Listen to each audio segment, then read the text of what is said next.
Financial അക്കൗണ്ടിങ്ങിലെ convergence to IFRS എന്ന് പറയുന്ന ചാപ്റ്ററിൽ വരുന്ന measurement of elements of financial statement, അതിൻ്റെ ബേസിസ്, അതേപോലെ ക്രൈറ്റീരിയ എന്നീ ഏരിയകളാണ് ഇന്നത്തെ ക്ലാസ്സിലൂടെ നമ്മൾ ഡിസ്കസ് ചെയ്യുന്നത്. അപ്പോൾ നമുക്ക് നേരെ ക്ലാസ്സിലേക്ക് പോവാം. കഴിഞ്ഞ ക്ലാസ്സിൽ നമ്മൾ ഫിനാൻഷ്യൽ എലമെൻറ്റ്സിനെ കുറിച്ച് ഡിസ്കസ് ചെയ്തു, അതിൻ്റെ റെക്കഗ്നീഷനെ കുറിച്ച് ഡിസ്കസ് ചെയ്തു. After recognition the next step is to measure the financial elements. ഫിനാൻഷ്യൽ എലമെൻറ്റ്സിനെ മെഷർ ചെയ്യലാണ്. അതായത് മെഷർമെൻറ്റ് എന്നതുകൊണ്ട് ഇവിടെ അർത്ഥമാക്കുന്നത് ദാറ്റ് ഈസ് വാല്യുവേഷൻ ആണ്. അതായത് it is a process of determining which numbers to present or disclose in the financial statement. ഓരോ എലമെൻറ്റിൻ്റെയും അതിൻ്റെ മോണിറ്ററി വാല്യൂ എത്രയുണ്ട് എന്നതിനെ നമ്മൾ മെഷർ ചെയ്യുന്നതിനെയാണ് മെഷർമെൻറ്റ് എന്ന് പറയുന്നത്. അതായത് process of determining the monetary amounts which the elements of the financial statement are to be recognised and carried in the financial statement. Okay, financial സ്റ്റേറ്റ്മെൻറ്റിലുള്ള ഓരോ എലമെൻറ്റിൻ്റെയും മോണിറ്ററി ആയിട്ടുള്ള എമൗണ്ട്സ് എത്രയാണെന്നുള്ളത് കണ്ടെത്തുന്നതിനെയാണ് മെഷർമെൻറ്റ് എന്നതുകൊണ്ട് അർത്ഥമാക്കുന്നത്. Okay, next we are discussing about the basis for measurement. മെഷർമെൻറ്റിൻ്റെ basis നമുക്ക് നോക്കാം. അതിൽ ഒന്നാമത്തെ വരുന്നത് ഹിസ്റ്റോറിക്കൽ കോസ്റ്റ് മെത്തേഡാണ്. Historical cost, then next current cost, മറ്റൊന്ന് വരുന്നത് കറണ്ട് കോസ്റ്റ് മെത്തേഡ്, മറ്റൊന്ന് realisable or settlement value method, then present value method. Okay, ഈ ഒരു 4 രീതിയിൽ എന്ത് ചെയ്യാം? മെഷർമെൻറ്റ് ചെയ്യാം ഫിനാൻഷ്യൽ സ്റ്റേറ്റ്മെൻറ്റ് എലമെൻറ്റ്സിനെ. അതിൽ ഒന്നാമത്തെ വരുന്നത് ഹിസ്റ്റോറിക്കൽ കോസ്റ്റ് മെത്തേഡാണ്.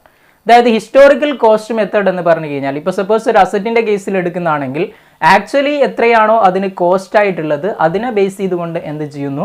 നമ്മൾ ആ ഒരു എലമെൻറ്റിനെ വാല്യൂ ചെയ്യുന്നു. അതായത് actual amount paid or fair value of consideration given to acquire them. Okay, അത് നമ്മൾ വാങ്ങിക്കാൻ വേണ്ടി, ഇപ്പോൾ അസറ്റിൻ്റെ കേസിലാണെങ്കിൽ അത് വാങ്ങിക്കാൻ വേണ്ടി എത്രയാണോ കോസ്റ്റ് വന്നിട്ടുള്ളത് ആ ഒരു കോസ്റ്റിന് നമ്മൾ എന്ത് ചെയ്യുന്നു? എൻ്റർ ചെയ്യുന്നു. അതാണ് ഹിസ്റ്റോറിക്കൽ കോസ്റ്റ് മെത്തേഡ് എന്ന് പറയുന്നത്, ആക്ച്വലി ഇൻകർ ചെയ്ത കോസ്റ്റ്.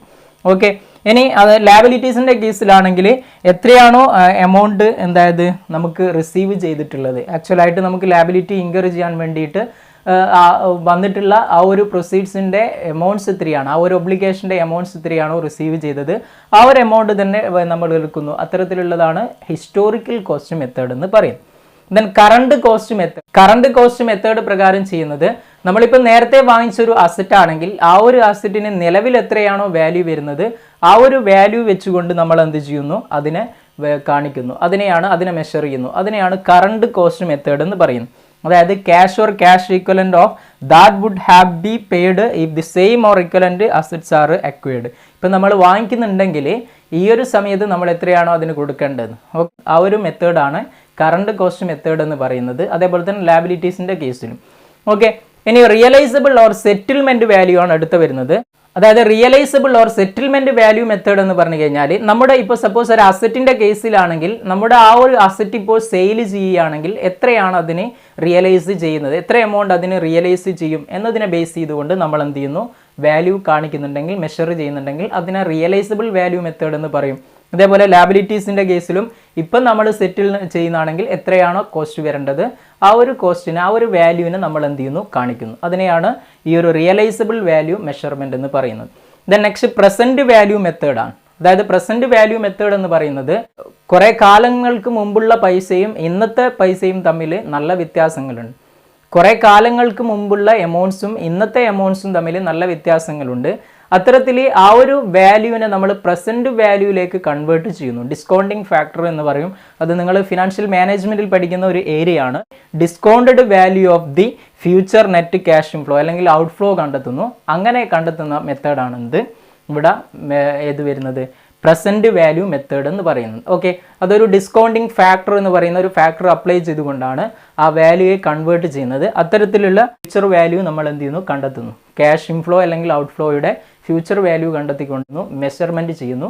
അതിനെയാണ് പ്രസൻറ്റ് വാല്യൂ മെത്തേഡ് എന്ന് പറയുന്നത്. Okay, next we are discussing about measurement criteria. Measurement ക്രൈറ്റീരിയയെ കുറിച്ചാണ് നെക്സ്റ്റ് പറയുന്നത്. നേരത്തെ നമ്മൾ ബേസിസിനെ കുറിച്ചായിരുന്നു ഡിസ്കസ് ചെയ്തത്. ഈ ഒരു ക്രൈറ്റീരിയയിൽ ടൈപ്സ് ഓഫ് അസറ്റ്, ഓരോ അസറ്റിൻ്റെയും ബേസ് ചെയ്തുകൊണ്ട്, അതിൻ്റെ ടൈപ്സിനെ ബേസ് ചെയ്തുകൊണ്ട് അതിൻ്റെ മെഷർമെൻറ്റ് ക്രൈറ്റീരിയ എങ്ങനെയാണെന്ന് നോക്കാം.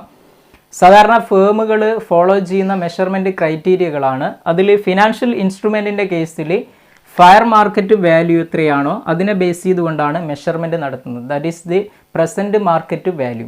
നെക്സ്റ്റ് രണ്ടാമത്തെ വരുന്നത് പ്രോപ്പർട്ടി പ്ലാന്റ് എക്യുപ്മെൻറ്റ്. ഓക്കെ, ഈ ഒരു പ്രോപ്പർട്ടി പ്ലാന്റ് എക്യുപ്മെൻ്റ് കേസിൽ അത് പർച്ചേസ് ചെയ്യുന്ന സമയത്ത് എത്രയാണോ കോസ്റ്റ്, ആ കോസ്റ്റിൻ്റെ കൂടെ അത് കൺസ്ട്രക്റ്റ് ചെയ്യാൻ ആവശ്യമായ കോസ്റ്റ്, അതേപോലെ തന്നെ അതിനെ ലൊക്കേഷനിലേക്ക് കൊണ്ടുപോകാൻ ആവശ്യമായ മറ്റുള്ള എല്ലാ കോസ്റ്റുകളും മാനേജ്മെൻറ്റ് ആഡ് ചെയ്യുന്ന മറ്റുള്ള എല്ലാ ഓപ്പറേറ്റിംഗ് കോസ്റ്റുകളും ആഡ് ചെയ്തുകൊണ്ടാണ് ഈ പ്രോപ്പർട്ടി പ്ലാന്റ് എക്യുപ്മെൻറ്റ് എന്നതിൻ്റെ കോസ്റ്റ് എന്ത് ചെയ്യുന്നത്, നമ്മൾ സാധാരണ മെഷർ ചെയ്യുന്നു.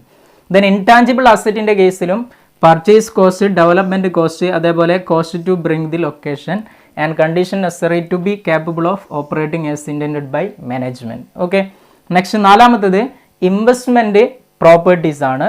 അതിൽ cost including transaction cost plus accounting policy choice. Okay, fair value base ചെയ്തുകൊണ്ടാണ് അതിനെന്ത് ചെയ്യുന്നത്, ഇൻവെസ്റ്റ്മെൻറ്റ് പ്രോപ്പർട്ടീസിൻ്റെ വാല്യൂ അസർട്ടൈൻ ചെയ്യുന്നത്. Then next biological asset and agricultural produce ആണ്.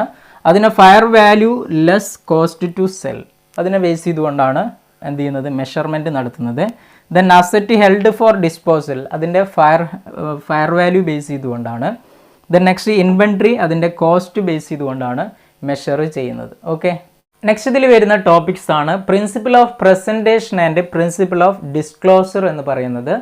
അതായത് പ്രിൻസിപ്പിൾ ഓഫ് പ്രസൻറ്റേഷൻ എന്ന് പറയുന്നത് it prescribes the basis for the presentation of general purpose financial statements to ensure comparability both with the entity's financial statement of previous periods and with financial statement of their entities. Okay, അതായത് ഇവിടെ ചെയ്യുന്നത് financial സ്റ്റേറ്റ്മെൻറ്റിൻ്റെ പ്രസൻറ്റേഷനുമായിട്ട് ബന്ധപ്പെട്ടാണ്. It provides A basis for presentation of general purpose financial statement. അതാണ് എന്ത്, principle of presentation എന്ന് പറയുന്നത്.